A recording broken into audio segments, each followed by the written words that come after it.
تحية طيبة جميع المواطنات والمواطنين المغاربة مشاهدي قناة مغرب اليوم متتبعي برنامج الحدث لهذا الأسبوع.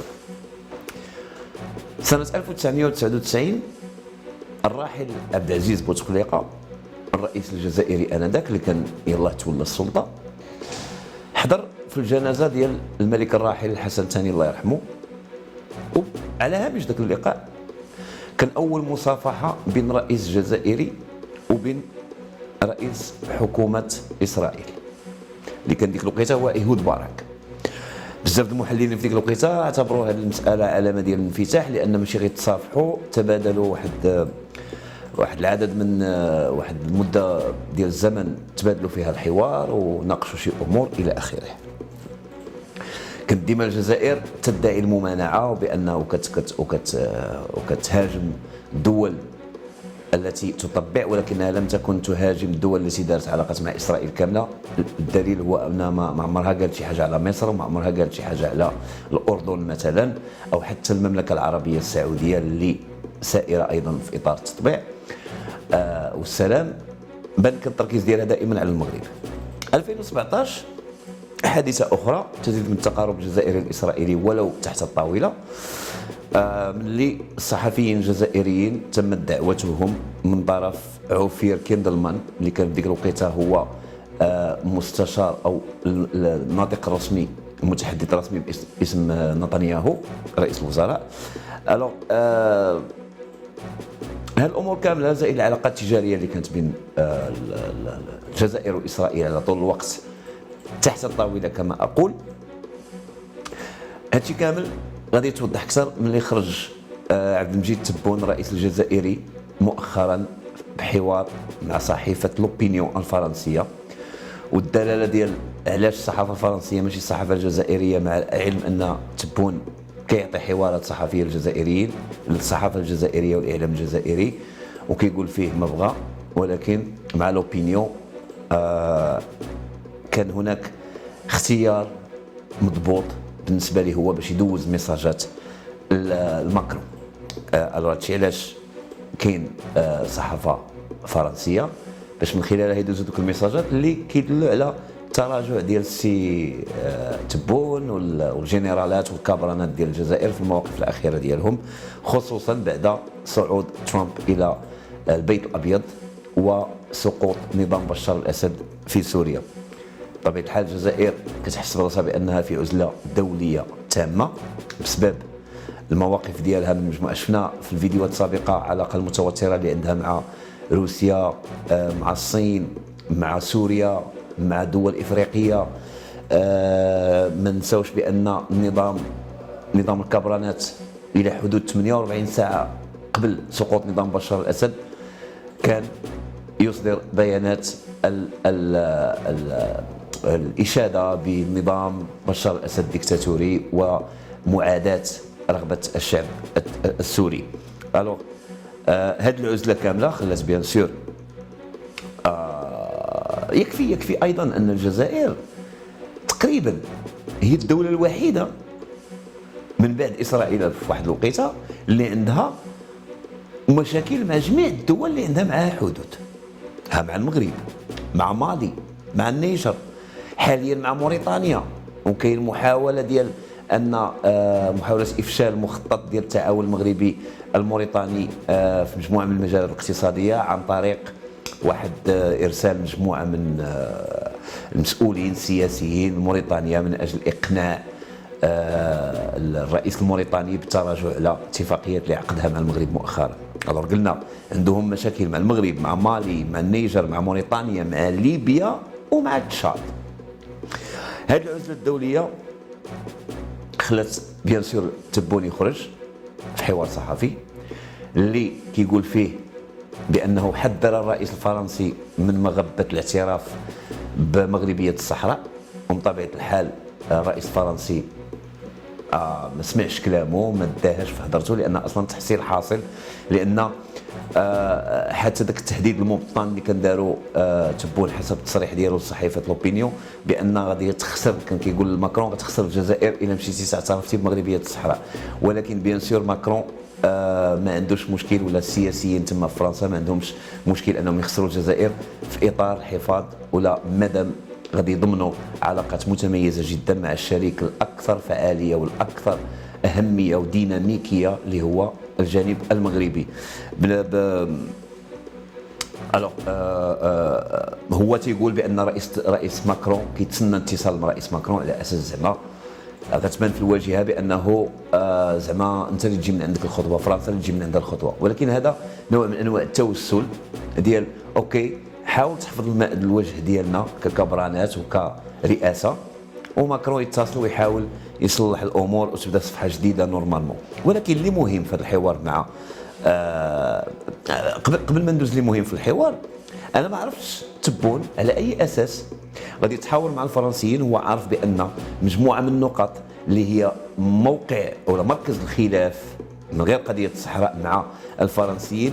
انا ما كنظنش ان الفرنسيين غيتزحزحوا قيد انمله في ثلاثه ديال النقاط اللي هما ثلاثه نقاط فعلا اللي هما الصحراء. معمر الجزائر، معمر فرنسا ما غتسحب الاعتراف ديالها بمغربيه الصحراء، لحقاش حنا ماشي لعب ديال الدراري الصغار، هذا السياسه هذه. النقطه الثانيه هي الذاكره. الجزائر ديما كطالب فرنسا بالاعتذار الرسمي على فتره الاستعمار ديال 100 وكثر 130 عام، بانهم يعتذروا لهم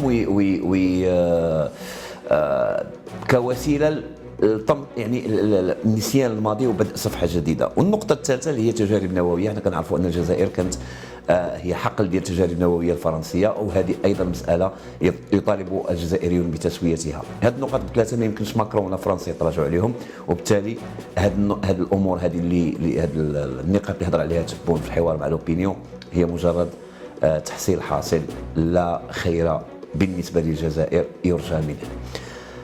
هذه من ناحيه.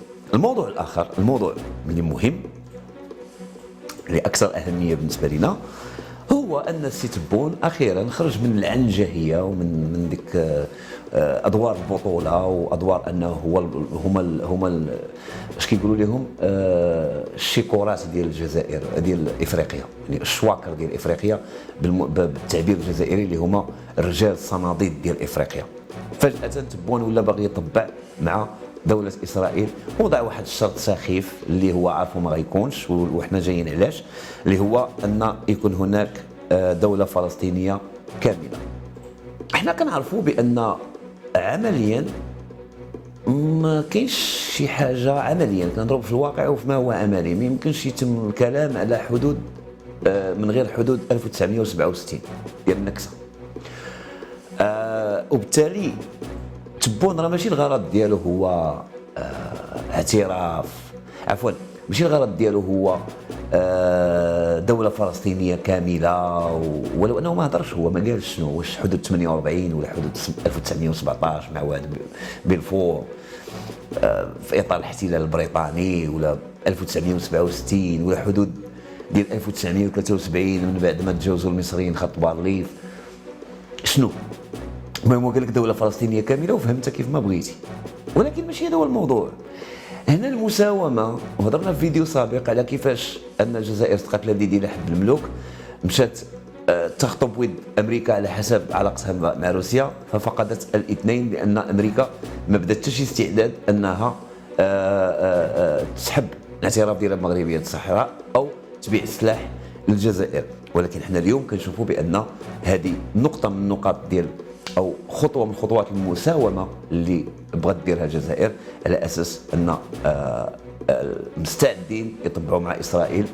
واراهنكم ان المساله ما عندها حتى علاقه باستقلال او الدوله الفلسطينيه الكامله، لان ما كرهوش هما كون دونالد ترامب يقول لهم اوكي انا غنسحب الاعتراف ديال الاداره الامريكيه بمغربيه الصحراء، ويقولوا ليه حتى حنا سيدي مرحبا نطبعوا مع اسرائيل ونديروا معها علاقات كامله بافتتاح السفارات كاع وما عرف شنو نديروا، نبقاو نديروا حفل سنوي لهم حنايا كاع ونحتفلوا ميم بالنكسه، نحتفلوا بقيام دوله اسرائيل في ماي 1948. مع العلم الا لاحظتوا ان في بيان الرئاسه الجزائري وفي كلمات تبون اول مره كيستعملوا كلمه اسرائيل، لانهم من قبل كانوا كيستعملوا كلمه الكيان. الكيان ملي كيبغيو يديروا اشاره لاسرائيل.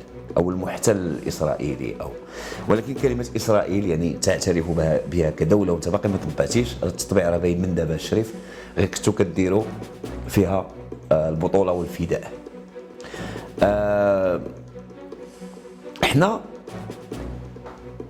انا بالنسبه لينا حنا في المغرب اليوم اللي كنستغربوا ليه بزاف هو ان هاد التوقيت اللي خرج سي تبون كون بصح عنده غيره على اهل فلسطين ولا عنده الرغبه ديال استقلال دوله فلسطين، كما كيقول في واحد الفيديو كيقول لك انتم غتشوفوه معنا، كيقول لك انا موضوع فلسطين راني نهتم به شخصيا. خليكم مع الفيديو. القضيه الفلسطينيه نتبعها انا شخصيا.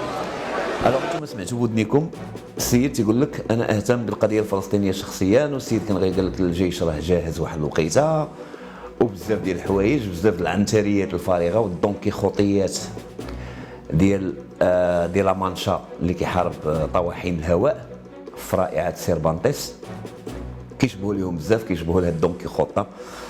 و يعني كيفاش انت كسي تبون غتخرج دابا وحنا باقيين يلاه خرجنا باقي اباده جماعيه للفلسطينيين في غزه ومجازر، وخصنا اعاده الاعمار، وكاين خطط بديله لاعمار الغزاويين في مناطق اخرى خص يتم المواجهه ديالها.